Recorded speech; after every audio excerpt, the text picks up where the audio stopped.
Jonah never wanted to be a fisherman. In fact, he was scared of water, and when people served fish, he'd sneak it into his handkerchief for later disposal. He thought no one noticed, but behind his back, people talked about this strange seaman for whom the sea was odious. Jonah's story of the whale was long forgotten, and when someone brought it up at the bar, in their drunken stupor expecting laughter, only wan smiles greeted their joke. What for Jonah was the 3 most horrific days of his life had ceased to be even an anecdote. Everyone remembered the storm that preceded Jonah's near drowning, and how pale and odoriferous he was when they found him on the beach, but his explanation drew few believers. Jonah prided himself on his normality. He always used plastic bags at the market, never standing up by bringing his own, and he was careful his wallet was only decorated with 3 or 4 receipts, more being obviously slovenly, and less too particular. He walked on the right side of the road, nodded when he passed an acquaintance, reserved a wave for friends, and ignored slaves and children. His girlfriend left him after their first night together, hearing in his talk of relationship, oven mitts, and dinner parties. Jonah was not subject to visions, and had even been heard to make light of Ezekiel's crazy stories, although Ezekiel was known in the village as a fine mechanic. Perhaps that is why Jonah's response to his call by God was secular and immediate. God could think of many people he'd rather call upon than Jonah. He even thought about creating someone more worthy, and when he looked for his clay, it had been moved, and in the cleanliness of his workbench he recognized Jesus' hand. Jesus had been growing increasingly fastidious, and God was starting to use the word obsessive around the house, hoping that Jesus would get the point.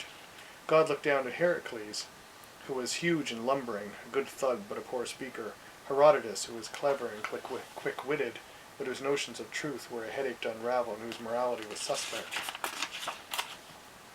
Everyone wondered how Herodotus had come by a suspiciously expensive knowledge of foreign fornication.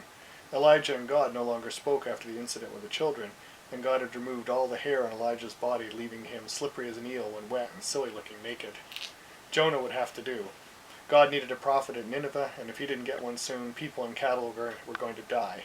The people of Nineveh were hard-working and devout, and to some extent, and God felt that everything was falling apart in the cities that were his especial interest.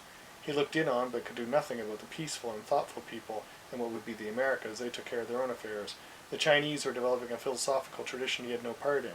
Ever since the flood, he was determined to let things go their own way. Likewise, the many people in Africa were secure in their birthright. In their societies, law was an intrusion. In Europe, they would be swinging in trees for many years yet, a playful people with a banana, but for now no real threat. But Egypt and the rest of the Fertile Crescent were a worry. Ever since Sodom and Gomorrah, God kept his eye on these people while they chewed away at truth like it was a dog bone in a park, mangling even the details that made up the question. Nineveh was meant to be an example. It was centrally located and the people were relatively passive. God had enough of people rejecting his dictates, and he liked his commands to be sure. Jonah, this is God. God woke Jonah early, which was easy since Jonah lived with his mother and did little with his day but sit in the window and call to girls. God? There was no way around this awkward moment, but God always gritted his teeth when he had to listen to them think. Feeling instantly guilty, they would go through a pathetic array of their recent behavior in an effort to see why they deserved to be singled out. Their confused jumble of thoughts were excruciating to God, and he often lamented he had never built a God recognition gene so this procedure might be smoother. Jonah, I need you to change professions. God was trying to lighten the moment with a bit of a joke. Everyone knew Jonah didn't work. You will be the prophet of Nineveh. Jonah was instantly horrified, and even as he answered God, his resolve hardened. Nineveh is far away, my lord. I will need many days' preparation. When they had resolved the details, God was satisfied with his pick. Jonah will be happier with a more varied life, and his mother was sure to be thankful. When Jonah was certain God wasn't worth looking, he began to pack. He took down charts and a compass, a raincoat and boots, and in many other ways prepared for a life at sea. Jonah had no intention of following God's command, however. He remembered how Abraham had made a laughingstock, and obedience certainly hadn't paid off for Job. Jonah decided he would take a ship in the vague direction of Nineveh, and along the way throw God off the scent. Many people could have warned Jonah of the danger of his path, such as Lot, who had watched his own wife turn to salt for daring to glance over his shoulder. The prince responsible for the hole where the Tower of Babel had been could have offered advice, if only from a pile of rubble, and Job could certainly have told Jonah a thing or two about God's attention to detail. Jonah had no one except his mother, and she was asleep on the couch, tired after the long day of washing. She took in laundry to pay for their living, and although she never complained, she was starting to get tired of Jonah's indolence. When asked much later, she said she could have warned Jonah, but people would note a gleam of satisfaction in her eye. Jonah was correct that for the moment God wasn't watching. He was occupied with the Moorish invasion of Spain and was waiting to see how the Iliad ended. Jonah went all the way to the coast, where he stood on the smelly beach amongst the seaweed and debris, the sea's presence overwhelming while he considered his path. Unfortunately for Jonah, the periwinkle was loading at dock and was short one fisherman. To Jonah, the job offer felt like serendipity. He told them he couldn't fish, but neglected to mention he harbored a frenzied hatred of the animal. His mother tried to convince him otherwise by making him take swimming lessons, but his distaste was entrenched. The thought of the slick body slipping through the water, the gulping mouth, the lidless eyes, gave him a nausea only a prolonged spell in the desert could cure. Jonah approached the ship bravely enough, firm in his purpose, but when he set one foot on the gangplank, his heart faltered, and he felt a desire for his mother's window on a sunny summer day. Why had God cursed him, he wondered. While he struggled with his distaste and desire to escape, he was unaware he had drawn God's interest. Like a paranoid dictator, God monitored all the conversations that included his name, so he could ensure they were appropriate in content. Watching Jonah get ready to board the periwinkle, God innocently thought Jonah was making good his promise by taking passage to Nineveh. Jonah's first week at sea was the worst in his life until that point, although he would forget its misery in later years. He suffered from a nausea that no amount of pressing his wrist or licking his lips could cure. He watched his shipmates jump from line to deck with ease, and his stomach rolled as the ship climbed mountainous waves. For his fellow sailors, Jonah was endless entertainment. They tell stories of waves larger than hills that swallowed whole flotillas, and deep-sea creatures more slimy than any small fish, with a head the size of a hogshead of wine, an eye like a cannon barrel, a parrot's bill, and long grasping arms. Jonah's uneasiness increased, and eventually they left him alone, wallowing in his misery by the rail, cat-calling the sea, only going below decks when the nets were hauled. Eventually it came to the captain's attention that Jonah was slacking, and he demanded Jonah's help. Jonah's worst nightmare had come true. He was enlisted in the dories to row away from the ship and set a mile or so of line required for the huge nets. He found that only by rowing steadily, using the ship as a marker, and working until his muscles burned, could he stave off his fear. Although he was surrounded by an ocean that frightened him so, and leapt and shrieked as if burned when a wave splashed against the hull and a drop of water landed on him, Jonah became their best rower. Soon everyone gathered at the rail to see Jonah row, and bets pitted him against two men, so firm were his strokes and rapid his progress. God was unimpressed by Jonah's new accomplishments. He wanted a prophet, not an outboard motor, and he was beginning to suspect the periwinkle wasn't going to Nineveh. When seen from above, the ship's course had the suspicious track of a fishing vessel, and when God called Jesus over to check, he agreed. Ever since he had walked on water, Jesus thought of himself as an authority on marine matters. God appeared to Jonah that night. Jonah was starting to sleep better now that he was settling into his occupation. He could pretend the hammock was a swing in his mother's yard. His shipmates got used to Jonah talking in his sleep and took the catcalls in good stead, his fortuitous appearance having provided entertainment and saved them much labor. One shipmate took Jonah up on what he saw as Jonah's intended offer, but after some confusion, Jonah told him he was just dreaming of girls. "Jonah, this is God." God. Jonah was still half asleep and his arms were hurting. "Wake, Jonah, I command you." It took God and Jonah some time and a certain amount of wrangling, but finally Jonah said he would set off for Nineveh as soon as he came to port. That decision put off, Jonah settled into his new profession and began to dream of taking a seaman's wife, so that when the periwinkle came to port and one of the small handkerchiefs on the deck would be waiting for him. In short, Jonah forgot about his promise to God and began to dream. "God knows all," God grumbled to himself. He was watching Jonah and he was unimpressed. He called a family conference. Jonah was taking more of his fair share of God's attention, especially with so many travails in the world, and God intended to resolve this matter of rebellion quickly and with a certain flair. Satan suggested locking Jonah below decks and forcing him to eat fish, but God rejected it as unwieldy and plebeian. Jesus offered a public execution, but both Satan and God ignored him. He'd been fond of executions ever since his own and spoke of them far more often than was really necessary. In the end, it was Satan's wish for a break for dinner that gave God his idea. "A fish," he said, suddenly happier than he'd been in days. Both Satan and Jesus spoke against it to move God saw as a collegial jealousy, but God reminded them that Jesus had Buddha and Satan Eisenhower. Jonah was his. God watched Jonah's movements, his happiness in his new profession, and he plotted. He directed a sperm whale for Antarctica, promising her a tasty snack and some entertainment. When those tempting morsels didn't convince, he described whaling, the baleen trade, extinction, pollution, and got the whale's attention. Jonah was happily rowing when he heard the shouting from the ship's rail. Only when he raised his hand to accept the congratulations did he see the cavernous mouth above him. A whale. So much larger than the pictures on the map. So much smellier than he had heard. And watching, his heart rigid in his chest, he saw the huge teeth descend and heard the first splintering of his boat before he became insensible. The whale wasn't necessarily disposed to do favors for God, but his stories of the future were disturbing and angering. As well, humans were taking her fish, if the whale interpreted all this rope correctly, so Jonah deserved to be swallowed. Jonah woke in absolute dark. He was lying in a pool of what he first thought was water, although the smell belied that guess, and surrounded by miscellaneous objects as bobbed to the top and brushed against his body. For a moment he didn't know where he was, and then he remembered. He screamed, but the sound echoed disturbingly through chambers in the dark. He made a mental note. No screaming. Some of the floating wreckage in the stench-filled dark was apparently parts of the boat, and he started to gather it together, deliberately ignoring thinking about where he so obviously was.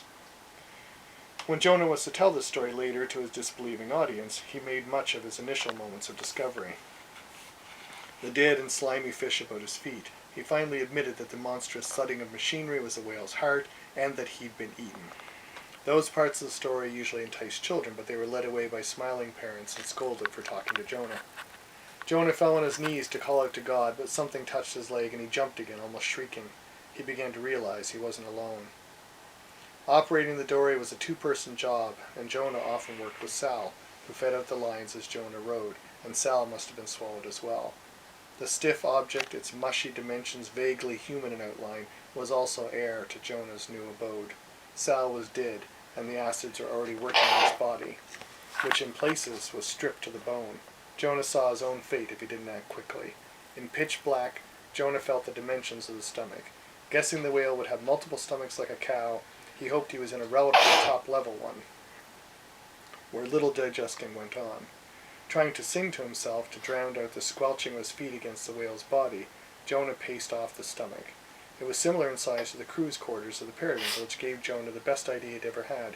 He picked up Sal's decomposing body and piled it where the stomach acids were the most shallow. And even as he walked around picking up pieces of the dory in the dark, lurching side to side as the whale breached and dove, Jonah felt his boots deteriorating and the acids eating away his socks. By the time Jonah had a pile of debris heaped over Sal's increasingly shapeless corpse, his boots were gone and his feet were starting to sting from the acid. He climbed to the top and sat in the dark, while in the darkness around him, the thunder of the whale's heart, the swaying of his pile, kept time with the acidic drips dropping from his feet and fraying pants. Jonah was in absolute misery. He was desperately trying not to think of where he was, but it was unavoidable. He was later to remember this as his lowest point. Acting on impulse and not knowing what else to do, Jonah began to pray. God called Jesus and Satan over the window to watch. In that moment he was as proud of this as he would of Sodom and Gomorrah, and couldn't resist trumpeting his accomplishment. Satan felt God had stolen his idea and just changed a few details and was sulky about the lack of credit, but Jesus was predictably aghast. "This is worse than Job, worse than Elijah and the kids." God was pleased and pushed out his chest and rocked back on his heels. He still knew how to get the goat of son number one. Later Jonah would say that prayer helped him through the next 3 days, but in fact prayer was only one of the techniques he used. He fantasized about girls he had called to from the window, sang popular songs he'd heard on the radio, imagined conversations with his mother, and pretended he was rowing. He tried to recite the many books of the Iliad, but gave up when he remembered only a few lines. In short, Jonah passed the time much as anybody might, and was slowly going insane. The fish smell surrounded him, and although he didn't like to think about it, he was sure fish were crammed in amongst the boards, life jackets, rope, and timber from the boat that made up his platform.